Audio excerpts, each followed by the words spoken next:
Hello and welcome to episode 51 of Waxing Lyrical with Mainz and Dutts. I'm Mainz, and over on a phone today, Mr. Neil Dutton. Hello there. This is technically my fault due to the fact I'm the technology guy, and I've somehow managed to get a hotel which has got quite possibly the worst Wi-Fi ever in existence. And the thought of trying to Skype Dutton and also record a podcast at the same time filled me with nothing but dread. So I decided we'd ring him instead.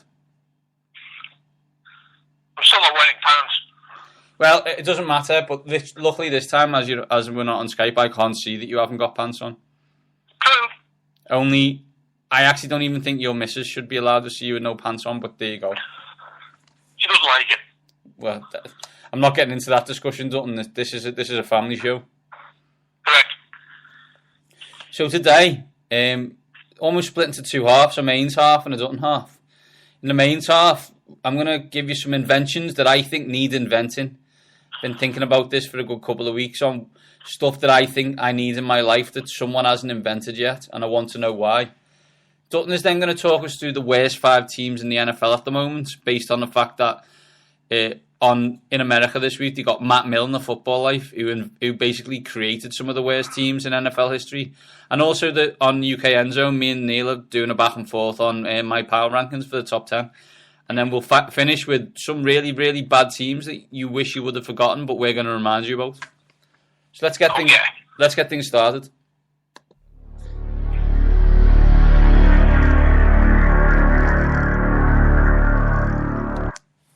So Dutton, as I said, I've been thinking about this for a while, and I've decided the stuff that I just think needs inventing, and it needs inventing fast.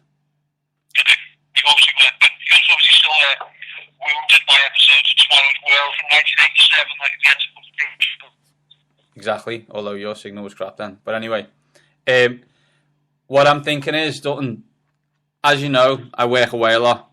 As you know, my son's in Liverpool. And as you know, my girlfriend's in Great Yarmouth. This causes no end of logistical nightmares. I want a teleporter. I want one now. And I don't know why it hasn't been invented yet, and why aren't people really pushing for this to be done. See, I consider the prospect of a transporter, as we'll call it, with your abbreviated and amended trek speak. I know what you're talking about. The issue the thing I was thinking is, if we had transporters, imagine how cool it'd be to just say, right, where are we going out Friday night? Vegas? The problem you have is, every bugger would be in Vegas. And you'd be like, oh, I just want to go somewhere else. But every bugger would be somewhere else as well. There'd be no end to it. But imagine how empty the roads would be, Dutton. True, but where would I get my rage from without being surrounded by bad drivers? I'd have to be happy. God, no one needs that. What should be brought up is that, you know, that friend you've got who every time he's in the car gets really, really, really angry. My one of them is Neil. I think I'm every one of them. The anger is unreal. Like it's just crazy anger. I reasoned it either shout at other drivers while they can't hear me when I'm in my car, or shoot up a shopping mall. Yeah, let's stick with the shouting at cars, because I would prefer to not have to do this podcast with a felon. Yeah, I mean, I'm not sure. I mean, I know the prison system apparently is quite liberal in this country, but I'm pretty sure they wouldn't let me do Skype or have my iPhone. I doubt it. So I'm saying teleporter, Dutton. It saves on travel time. It saves on me getting stuck in loads of traffic. And also, as you quite rightly pointed out, it makes holidays a hell of a lot easier. Another argument I do actually have against the teleporter is it's more of a moral and ethical argument. Essentially, it's a breaking down of your molecules and atoms, travelling them over vast distances, and then reassembling them somewhere else. How do you know you're still the same person when they become reattached? Technically, you're not. You've been made anew. There's a potential loss of self. Thanks for that, Sartre. Yeah. I have no. Never like getting beamed, so. I have really no idea how to respond to that other than say, let's talk about something different. I win. So, Dutton, I've been thinking about this as well. Again, due to my travel arrangements, there's a lot of packing, a lot of unpacking. How about some self-cleaning clothes? And as a man who spills a lot of stuff, aka you and me as well, this would be epic. It would be epic, but I should put out that, you know, I like to think that the spills, stains, crumbs, marks, of all kinds, they're badges of honour to continue to be worn throughout the week. That is either really funny, really disgusting, both, or truthful. I will let everyone else listening to the podcast decide which one.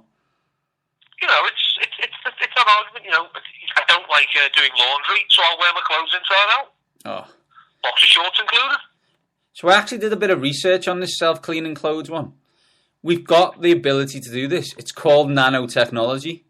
It just needs to be developed by, you know, Abercrombie and Fitch. Yeah. It's also the alternative is called nanotechnology, i.e. give it to you more nan, and they'll do it for you. Well, as my dad, who is at the moment is in hospital having his $6 million man hip, says he has a what he describes as an Alibaba basket in the corner of his room, which he believes is magic. Because what happens is he sticks stuff in there, and within 2 days they reappear back on his bed folded. Yeah, it's magic. It's not. It's his wife who should have killed him by now for not getting off his lazy backside. Although now he's got an excuse for the next 12 weeks to not really get off his backside, as he's got a fake hip. That'll do it.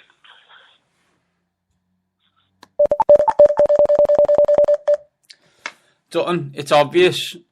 It's what everyone thinks about. It's the cure for the common cold. How have we not fixed this yet? How have we not got rid of the sniffles? Do you not think that the very fact that we can't cure something as simple as the common cold keeps us grounded? It keeps us as a civilization, as a race, that look, however advanced we'll go, we get someone like myself or yourself will always just point to, yeah, but you still can't cure the cold. It's, you know, however great we are, however many achievements, however many planets we can visit, yeah, but I still wake up in the morning and contemplate not going to work. You contemplate not going to work if your finger clicks, though. To be fair, I contemplate not going to work when I'm outside work. I think you just permanently contemplate not going to work. I spend so much of the day contemplating, I have no time to do work, so I might as well not. Well, yeah, it's a very good point. And I'm sure the jobs. I'm sure your work, which I nearly skipped the name of there, but I won't. I'm made up for that. I just think. Good save, X-Laction. I know. Let's move on. I just think that we should be better at not getting a cold. You know. Well, the thing is, though, you look. I am always ill, as we acknowledge. I always have something afflicting me. I don't get man flu. You are never ill. You always get it. Yeah, I don't play games when it comes to illnesses. I'm not going to talk about that on the podcast. But if I'm going to get something, it's going to be hardcore. I'm not messing about. Like, whereas you, in theory, if you were a horse, you'd be glue by now. Probably.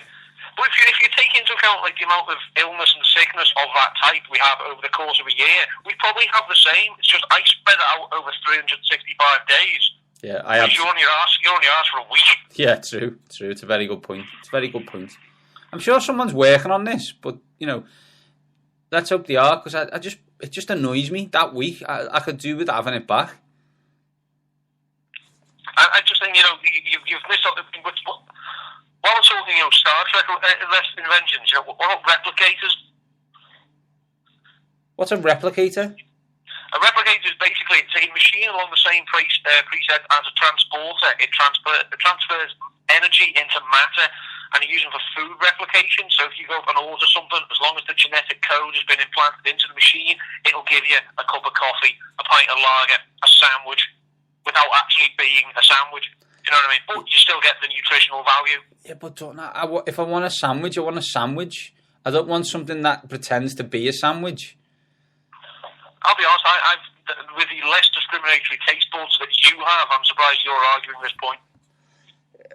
I do have less discriminatory taste buds than you. I will eat most things, but if I want a sandwich, I want to eat a sandwich. Yeah, pube pizza. Yeah, it's the greasy. I didn't eat that. That was Melia who didn't eat it. You poo-pooed Melia for not eating it. I did. Just move the hair and eat the pizza. Get over it. Yes. Get over it. And let's hope he doesn't get one of them in Cologne when we go to a stag do. Indeed. Excellent segue, Dutton.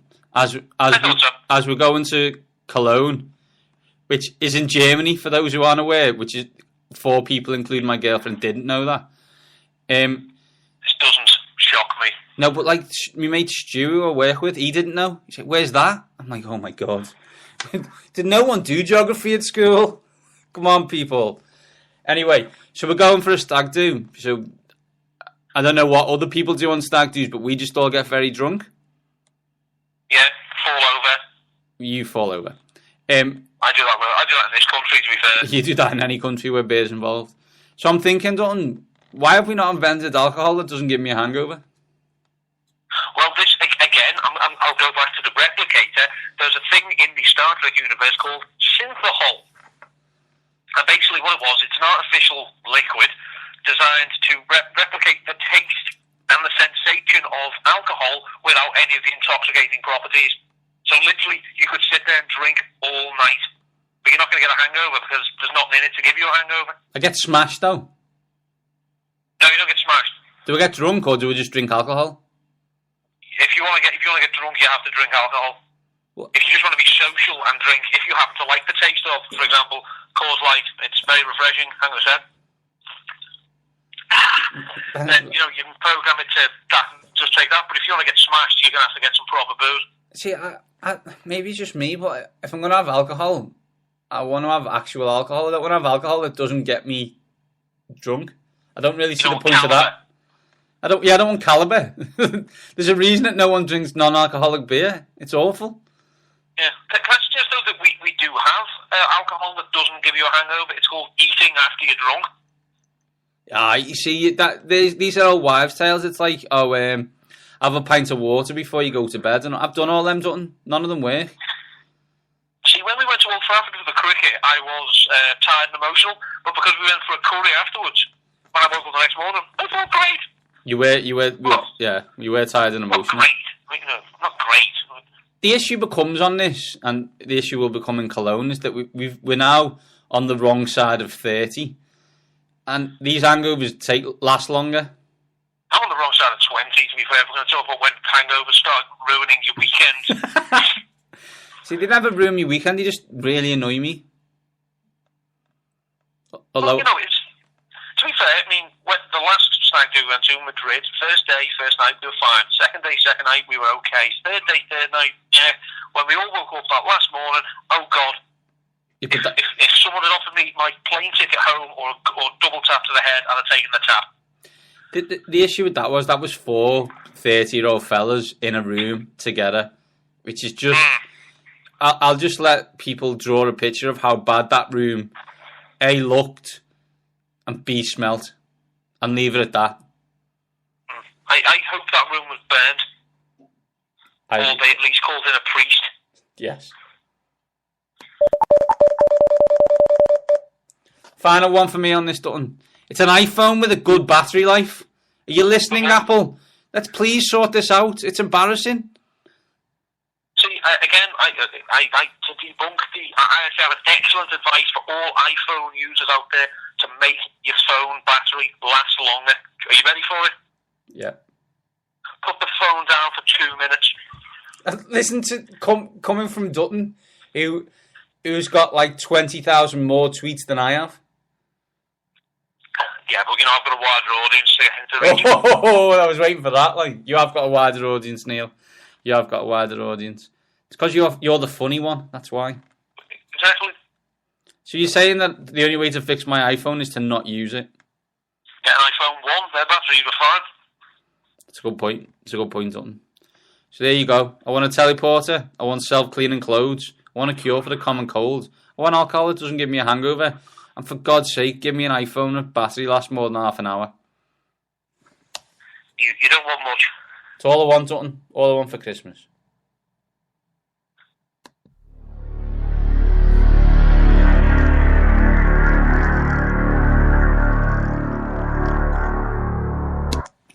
So as regular listeners will know, and people who read our stuff, we also have a side gig of UK End Zone where we both write articles. Dutton's a fantasy expert in NFC East reporter, and I am the betting guy who's making you money. And boy, am I making money at the moment. However, we also do a back and forth, because we can't do things separate because that's really weird. So what we've been looking to do this week is a power rankings of the top 10, which I led.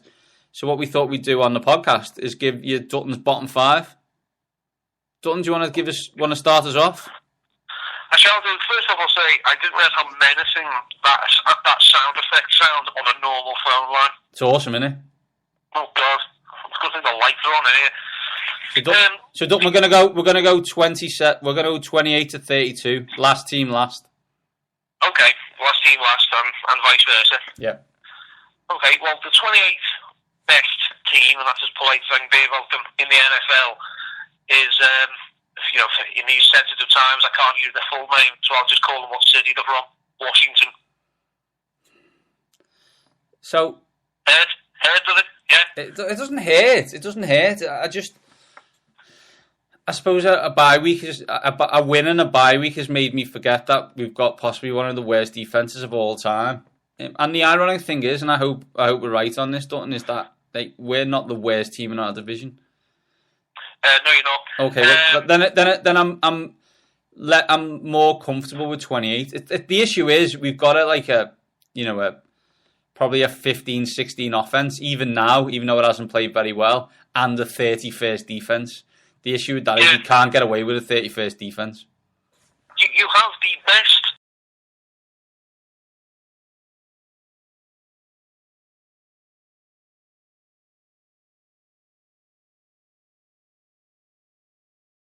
Against Dallas. Yeah, and as I have written recently, if it wasn't for Matt Flynn, you'd be 0-4. Yeah. It's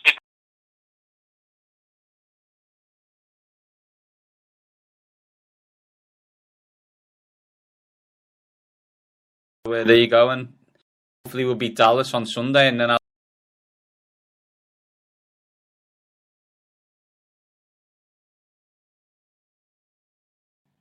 Pittsburgh Steelers.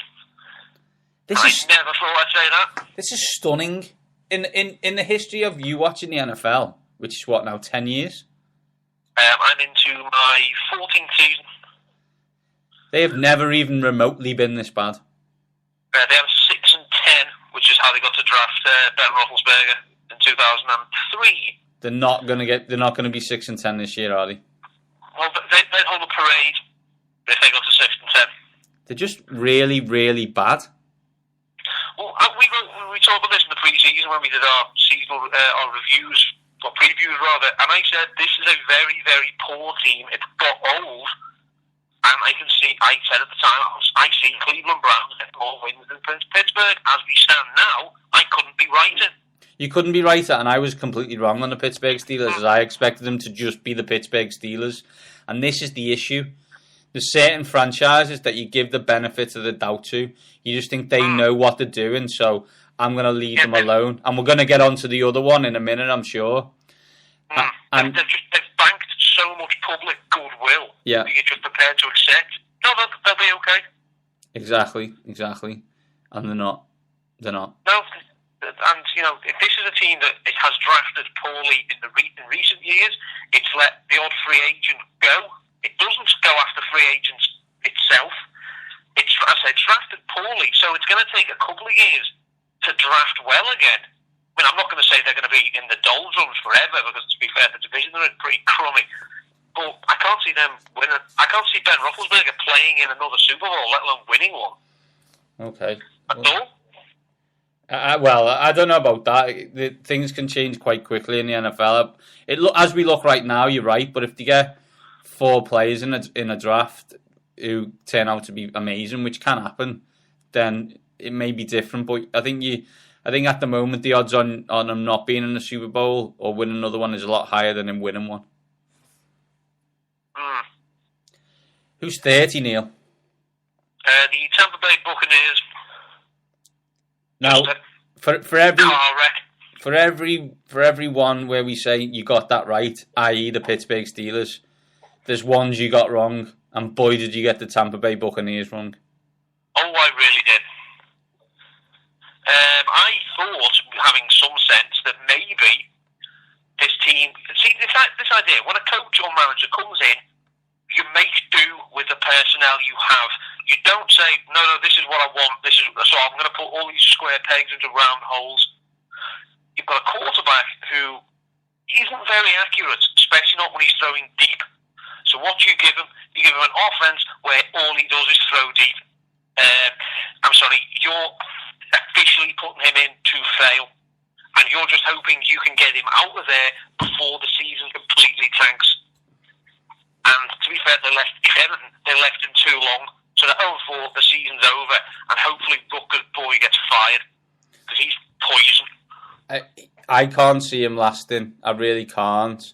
Even though he's got Josh Freeman out, would you allow him to have another draft? I find that highly unlikely. They have got some talented players on the team, so I don't know why you wouldn't get a new coach in who can try and coach those good players up and get you some wins under your belt. See, this is the same case. It's like with the Carolina Panthers. Ron Rivera in 3 years has built up what's pretty close to like a top 10 defense in terms of personnel. But unfortunately, he's done nothing on the offensive side of the ball. So the next coach is going to come into a ready-made, great defense.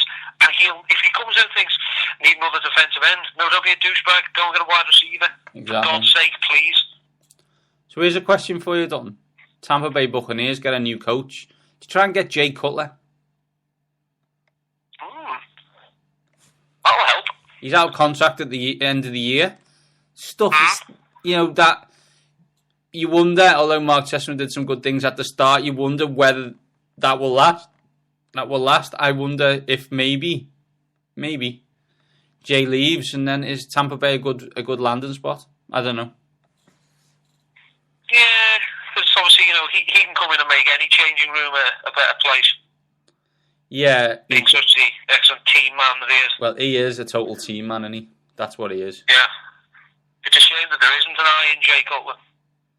There must be somewhere, Neil. There must be somewhere. That's how you spell Jay. You could have J-A-I, I suppose. Yeah, he could do, yeah. He could do. Who's 31? The New York Football Giants. I think we need a sound effect to describe the New York Football Giants.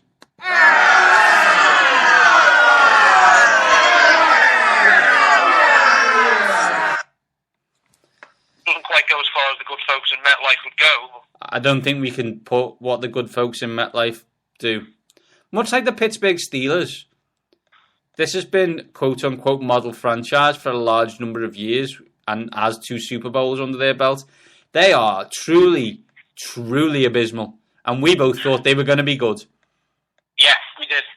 As Chris Wessling said, though, listening on the Around the League podcast this week, it's not like the Giants had 5 12-win seasons, and in those 5 years they won 2 Super Bowls. They were wild card in 2007 and were a 9-7 division winner. They just happened to peak at the right time. I'm not saying that that makes them a bad franchise. They've not been below 500 since Tom Coughlin took over, but they're just not a powerhouse in the classical sense. They've been a powerhouse in the NFC East that since the Eagles' period of dominance ended has got worse and worse and worse, whereas they stayed pretty much the same. But again, they have the same problem. You look at this squad. This is the two Super Bowl winning teams. The first one of those in 2007. So a lot of water's under the bridge there, and some of these players are very long in the tooth now. They are. I think that's the issue. We forget that they got old. So the question becomes on that, Neil. Say they're the second pick in the draft. Who do they pick? Well, this is the thing. I think we've had this discussion as well, and I know that some noted draft guru have mentioned it. If you're picking in the draft and your pick comes round, first round, top 5, do you take a premier pass rusher or a premier quarterback? Now, because it's, the basic positions, as I've said, you have a quarterback, you give him someone to throw to, you give him someone to protect him. On the other side, you get someone who's going to pick off the throws to a wide receiver and someone who's going to kill the quarterback. But which of those is the most important? I would argue Eli Manning is not the worst thing about the New York Giants. I would say that he's trying too hard to make up for an awful lot of deficiencies in other areas, i.e. they've got no tight end, they've got no offensive line, and I am a better running back than they've got right now. So if you could just lighten the load for Eli Manning, I mean, this is his 10th season, so they're going to have to start thinking long term because he's taken a hell of a pound, and he's not going to be playing when he's Peyton's age. Let's put it that way. Him and Roethlisberger, I just can't see it happening. I think they've taken too much of an arse kicking, but I can't see them taking a QB when they get the second pick in the draft. I'd be stunned. I mean, 2 Super Bowls surely gives you a bit of wiggle room on that type of idea. The one thing that annoyed me though is there were Giants fans in the game against the Eagles on Sunday with paper bags on their head. 2 Super Bowls in 6 years. Yeah. I'm sorry. No, I'm sorry. Who do you think you're better than that you're entitled to do that when your team's out here? Exactly, Neil. Let's get on to it. Let's get on to the number 32 team, who I'm sure we would allow their fans to have a paper bag on their head. The Jacksonville Jaguars. Neil, I would do the booing sound again, but that would mean that people were in the stadium. Yeah, you can't boo and yawn at the same time. You can't boo and not be there. No. This is... I've said this about teams that are struggling, and I say, I don't know what this team does well. I don't know that this team even thinks they know what they could do well. That's a bit confusing, but if you think about it, I think they turn up and just they don't know if they're any good. I feel... No, go on.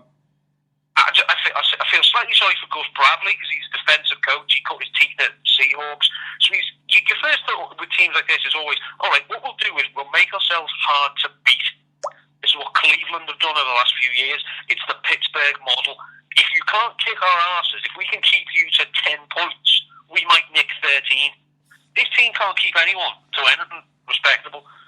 So they're one decent marquee player, but again, he's in the winter of discontent of his career. Maurice Jones-Drew, he's a running back. They get down by 3 scores. They're not running the ball, so there's no point in being on the pitch. It's an absolute car wreck of a franchise. I remember being in a bar in New York in 2008, watching them win in Pittsburgh in a playoff game. But they're just fallen off. Well, this is the thing. There's a couple of things I'll say on that. It's is it always good to get an NFL head coaching job? So, Gus Bradley, for example, will probably be fired after 3 years and 4 wins. And we don't even know if he's any good or not because the talent in his team is inept.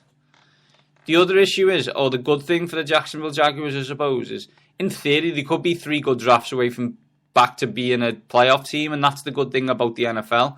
But at the moment, you just can't see it happening because they're just that abject that you can't see them being any good ever again. No, because you got to remember, this is the same. They've still got the same scouting system in place that drafted the last 3 draft classes. Exactly, and this becomes the issue, doesn't it? That they got a new coach but didn't get any of the new front office, so the front office is the same front office that picked Blaine Gabbert. Exactly. So it's all very well the head coach coming in and saying, Blaine's our guy. What he means is, Blaine's the guy who writes the checks guy, and there's no one better for me to pick, so I may as well go down with him. And then when we stink, I can finally have some input and say, I want him, and say, well, I didn't want him. It's that kind of idea, isn't it? That it looks like they're going to pick, if they get the chance, they're going to be able to pick Teddy Bridgewater. If you're Teddy Bridgewater, do you think, I quite like Louisville for another year? Well, this is it. I mean, you could argue, a couple of years ago, there was a team that went 2-14 that looked totally bereft of talent. and if one person who was drafted number one overall was expected to cure all ills. How's that going in Indianapolis? This is the thing, isn't it? This is the good thing. And if you get someone like Andrew Luck, it's amazing how much better your team becomes. And I suppose the Jacksonville Jaguars and the Jacksonville Jaguar fans have got to hope that the Teddy Bridgewaters and Taj Boyds of the world are that Andrew Lucks. Because I guarantee you, most hardcore, because there are, let's jokes aside, there must be a hardcore of Jags fans. They must be sick and tired of hearing everyone, me, you, Ollie, loads of other talking heads, saying, why don't they just send T-Bone? They must be sick of it. Well, yeah, exactly. And they're not going to do it. The franchise has proven that they're not going to do it, regardless of the fact